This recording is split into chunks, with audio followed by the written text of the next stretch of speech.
Absolutely. Our guy Curt Maggitt played for Tennessee from 2011, 2015. Curt, good afternoon. How you doing, my friend? Good afternoon. What's happening? All is well. Appreciate it. Appreciate you having me. Hey, Curt, when you are introduced, do you go by like former Tennessee linebacker or former Tennessee edge rusher? Like, how would you look at your position from the University of Tennessee? Man, if somebody talking ball, it's edge, right? If it's somebody just like, hey, I'm a football fan, and it's linebacker. A lot of times they consider me a linebacker, but 90% of the time my hand was down or I was on the edge. So I look at it like I'm an edge guy for sure. That works. And Tennessee looking for more of those guys like you, and had a really good one this past year. And Byron Young is here in the next couple of days. He's going to be an NFL player. What do you remember about this time of the year when it was your turn to make that transition from college to the NFL? It's surreal, right? Because it's like all the work you put in from little league sports, all the way up to your last college game. And when you're in that college space, you feel like that moment lasts forever. And the closer and closer you get to the last game and that senior night, that's when the reality hit, and going into that transition to prepare to be a professional or implement those things to be the best that you can be. And it's all a test on that one day, whether that's the combine or the pro day. And, for me, if you recall my last season, I had the hip fracture. So my energy and like my process to preparation was a lot different. I was on crutches for 4 months. I'm just like happy to be able to, I'm like, if I can run again, if I can compete again, I'll be a happy guy. You know what I mean? So when I did get a chance to go back for I was invited to the combine, couldn't compete there due to the injury. When we did the pro day, I was able to move around a little bit, right? And to me, it was just like a big sense of gratitude. It's like, all right, I'm here. This is my moment, and I'm going to do the best I can. You know what I mean? Just be grateful because I know that at any moment it can be taken from me. We're talking to VFL Curt Maggitt here on Josh and Swain. How did you stay in it mentally? Who did you rely on as you're going through that process, dealing with the physical side of what you had to overcome as you're still trying to prepare for that next level?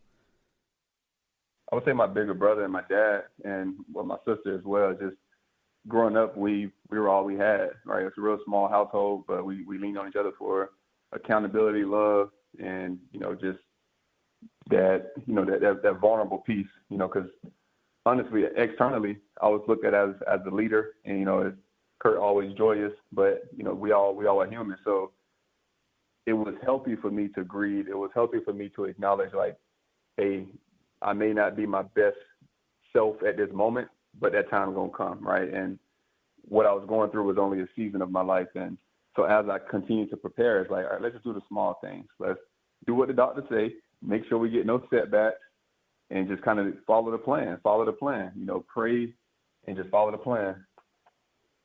How do you feel like playing in Tennessee, playing in the SEC prepared you? Because you got there and you got in, you made plays, and I'm sure when you were preparing, you felt like, oh man, this is not as hard as what maybe some of the other guys are experiencing. I'm appreciative that I was prepared for this moment at Tennessee or playing in the SEC. Which one of those moments stand out for you? Yeah, man, I think just playing first, it go back to me just like being competitive ball, like back down in South Florida, we played fast football, and then getting into the SEC, it was faster football. You know what I mean? And making that jump from SEC to NFL, I wasn't too overwhelmed with the speed of the game or anything of that nature, and understanding the game came fairly natural to me. So that did allow me to play fast, and in the first preseason, I was rated the highest outside linebacker for the preseason based on the grading. And, because they have a real simple game plan, and you got a handful of plays you can run. So I'm out there just playing fast. And so it's cool. I think that playing at Tennessee, in that stadium, in that environment, in that conference, that's some things that some guys, the most they probably played in was 30,000. You know what I mean? So it's like going into another stadium, traveling, all that type of stuff, that stuff, that one, that was just another day in the office for me. Curt Maggitt is with us, and he has an event to tell you about coming up in just a moment. But, Curt, as we talk about your playing career and what you were able to accomplish on the field, how much did what you were able to do on the field, the adversity you faced during your playing career, prepare you for life after football when you came back to UT to do your MBA and everything you've done since then? How did playing football and what you faced then help prepare you for what you're doing now in life? Man, that's my favorite question.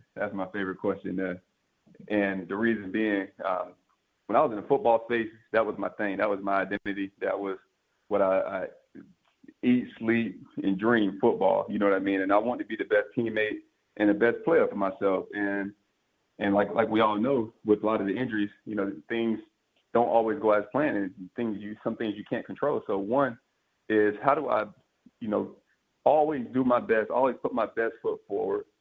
Two, how am I always going to ensure that I'm being the best teammate, no matter if it's if that teammate is a part of the program leadership development, or if that teammate is, someone in photography or free diving, all these different realms and different spaces that I was able to test and learn more.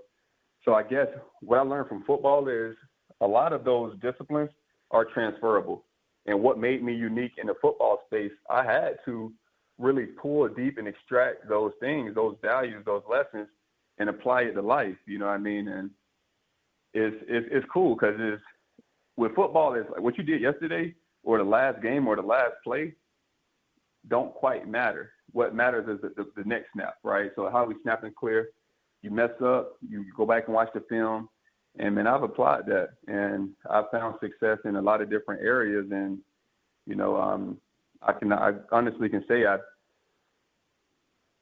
when I was playing ball, I couldn't imagine the journey that my life would be on, let's call it 5 years post-ball. So I'm very grateful for what football has taught me. And, I think last piece I'm going to say is, some people ask me, would I do it all over again? And the answer is yes and no. The yes, because I know how I'm made and I know how I'm built for the journey. But the no part is, like, if you tell me, you write down all the things I went through and, all the injuries, and like, I don't know if I'm going to sign up for that. But, man, God is good, and I'm grateful for the journey. Well, how you've come out of it is impressive. Curt Maggitt with us, and also impressive how you've given back. So I think about this time a year ago, you had the inaugural Kickball event, and you're bringing it back. Tell people about it, what they should know about what's coming up.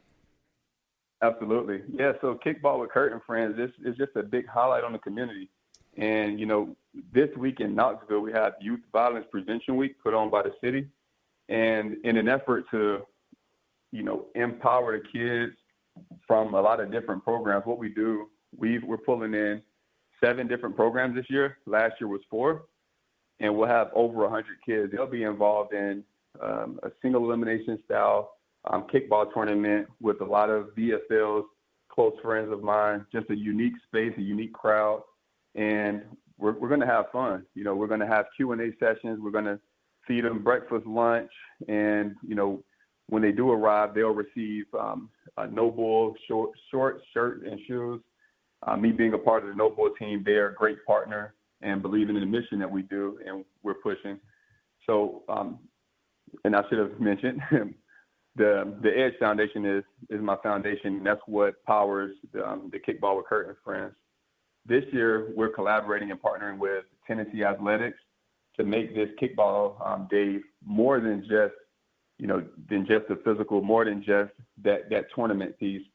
We're having a day of service as well. So we're inviting, the community. We're inviting the kids that are playing in the kickball tournament, their siblings, their parents, the different programs that quite aren't playing in the tournament. So what we're going to do is have a kids zone and a family zone. In the kids zone, they'll have face paint, inflatable course, inflatable bounce house course to run through, and a barber on site. It's a lot. Family photos available. So it's going to be an abundant amount of resources. And when we look at all these things that we're doing, the intention is to pull together the unique pillars of the community with an intentional focus and purpose on inspiring the youth. Because I think we all can agree that we shouldn't have a youth violence prevention week because youth shouldn't be hurting youth. We want to give these kids a place and a space to have fun, to be themselves, and to believe and see and feel that they matter and that their wildest dreams can come true. And we're supporting them. Yeah, I think that's awesome. Curt, what should people know if you'd like them to be there or in general support, whether it's for this week with the Curt and Friends Kickball event or 365 days out of the year wanting to support what you're doing? Yeah, absolutely. So first thing we can do is follow the Instagram page at The Edge Foundation _. So THEEDGE Foundation _ That's the Instagram. And you can also check us out on our website, the number 1 Edge Together. So the number 1 edgetogether.com. And on both of those, you can identify and see, what we're doing, who we are, what we plan to do in the future. And there's always a way someone can help, right? And a lot of times people ask, hey, how can I support? And, the way we give isn't always financial and fiscal, essentially, or monetarily. Is people have skills, people have resources. So I think, tapping in, shoot me a message, and if there's a way we can collaborate, or if you feel a way you can help drive our mission more effectively, we welcome it. Love it. Go search the Edge Foundation, learn more there. So is that part of the answer to Swain's question earlier in the segment too, linebacker or edge? It's not the Linebacker Foundation, it's the Edge Foundation. Right. Absolutely. Yeah. Yep. And last piece there is Kickball with Curt and Friends will be on April 29th. So this Saturday, hosted at the football complex. Very cool. Great to have Tennessee involved with that too. I know that means a lot to you. Absolutely, man. It definitely does. Curt, thank you for taking time to join us, to tell us about it, to look back at your time at Tennessee and in the NFL and now what you're doing in your post-playing career. It's impressive. It's always great to have you on the show, and good luck with the event this Saturday. And anytime we can help with something like this, we'll be happy to. Hey, proud of you, man. Good stuff. Much appreciated. Thank you both. Appreciate it.